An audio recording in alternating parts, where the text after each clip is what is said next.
Hello everybody, welcome back to the Survival Chances Slim Summary Series, where we cover what happened in the past 10 cycles of our maximum difficulty Oxygen Not Included Let's Play. This episode is going to cover cycles 21 through 30. So what do we get done in cycles 21 through 30? Well, we printed out two new duplicants, Otto and Turner. Welcome aboard. This is in keeping with our challenge of printing out basically as many duplicants as we can. We have a stated goal of reaching 15 duplicants by cycle 50, and with 11 duplicants on board, we seem like we're pretty much on track.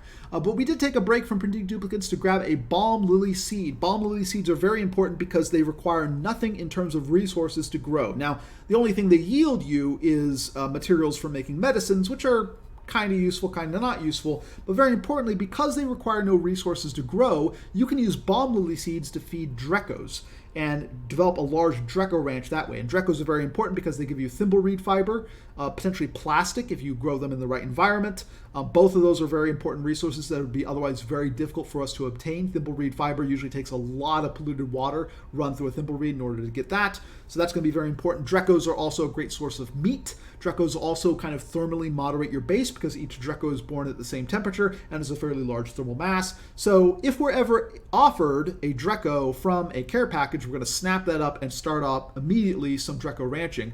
But even if we're not offered that, if we're able to find a Drecko around the map, that's going to get us kickstarted. And it's really going to come down to us having this Balm Lily seed and being able to plant this and grow this to develop that Drecko industry for free. Otherwise, we're going to have to feed them something, and that can be a little bit problematic, or at least it'll require a lot of duplicant effort. So other than printing out these very important Balm Lily seed, there's only one of them in fact, and a couple duplicates, we've also done some work on the systems that we had before. So I talked earlier about this sort of carbon skimmer loop that we set up. We completed building it. We have two liquid reservoirs. We could get by with one, but two is going to be fine. We have these water sieves, and then we basically just have a closed loop of polluted water being sieved into clean water, run through the carbon skimmers, turn back into polluted water, run back again. And this is deleting all the carbon dioxide that's coming from our petroleum generators and our ethanol distilleries. We've put this on a closed loop now, as we explained before. We only need a certain amount of water to kind of get the system kick-started.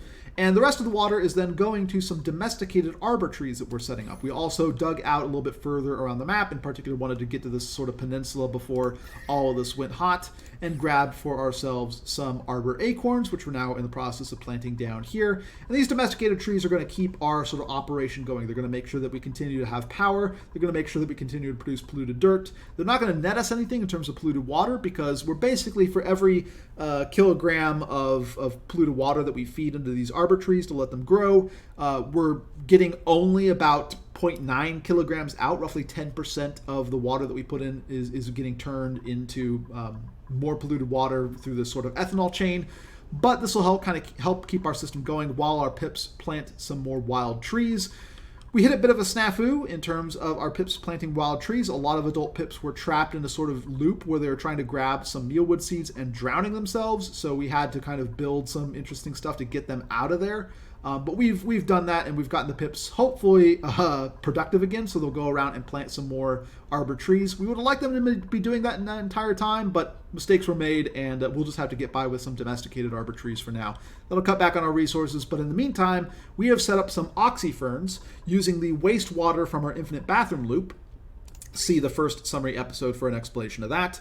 But basically, we're using the water that's being generated from our bathrooms to supply these Oxyferns, and that in turn is providing decent oxygen levels to our base up here. We've also gone ahead and dug out some random oxygen pockets around the map.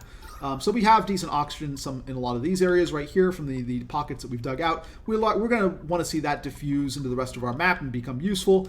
But for now, we aren't quite running out of oxygen. We still have a little bit of time before we need to set up our electrolyzer rooms and get all that going. And we're using that time to develop some domesticated arbor trees and kind of stop gapping our oxygen losses with these Oxyferns. Other than that, we've expanded out our farm production by just a little, right? We've added another line right here, and we're extending these lines out right here. And we have done a lot of work on completing our insulation around the base, in particular this eastern side where we have all of our farming, because it's very important that we keep these mealwood under 30 degrees Celsius. Otherwise, they'll stop growing and everybody will starve. So we've completed basically almost this entire eastern section right here We haven't really done much more work on the western section over here, and we really haven't done much work on either the top or the bottom. We're working on the bottom right now, and then probably the top and the west after that. Once we get this place entirely encased, we won't have to worry that much about all this hot sand, right? 70, 80, 85 degree sand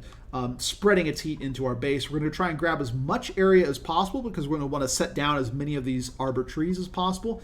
And that's basically where we're at. 2 new duplicants, gained access to Balm Lily seeds, finished up our carbon skimmer loop, started domesticating some arbor trees, expanded out our farms, and completed a lot of the installation around our base. That's it for this episode, and I will catch you guys next time.